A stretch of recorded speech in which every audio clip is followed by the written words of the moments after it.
Throughout this day and into tonight, folks across the valley marked September 11th with memorials and events. In Fresno, Todd Beamer Park is named after a former Fresno State student who lost his life on Flight 93 after the plane was hijacked by 4 terrorists. CBS 47's Jason Todd is live in the studio with a look at the ceremony in honor of Todd Beamer. Jason. That's right. More than 100 people were at Todd Beamer Park tonight for an hour-long ceremony to make sure we never forget. Todd Beamer Park, the site of the 5th annual ceremony of remembrance honoring the thousands of lives lost on 9/11. We do it every year, and we recognize not only Todd Beamer and his heroism. I mean, he was really the first counterattack against the terrorists. It happened on 9/11.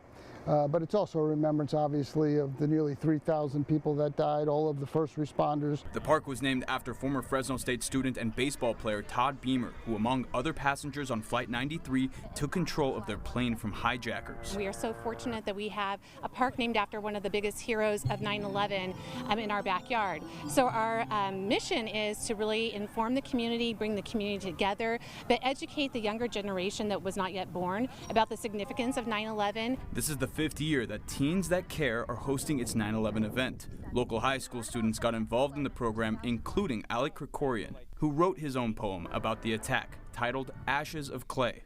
Flight 93 may now rest in our memory, with Todd Beamer leaving behind a courageous legacy. I wrote a poem about the way that we have to remember the events that happened on 9/11.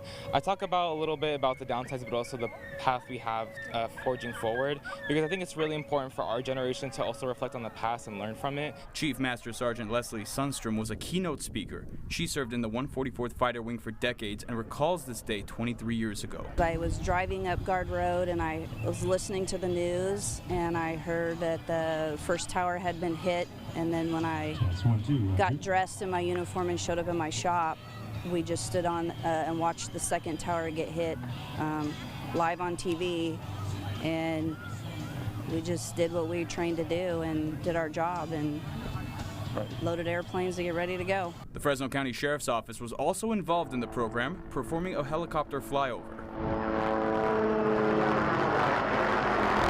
All in an effort to make sure no one ever forgets this day in history. To see all these young people out here participate in this is humbling. That there are still people teaching our young kids to really care and have patriotism towards our country. Retired Master Sergeant Jeffrey Sundstrom was also a keynote speaker tonight, and he too served at the 144th Fighter Wing for more than 3 decades. In the studio, Jason Todd, CBS 47 Eyewitness News.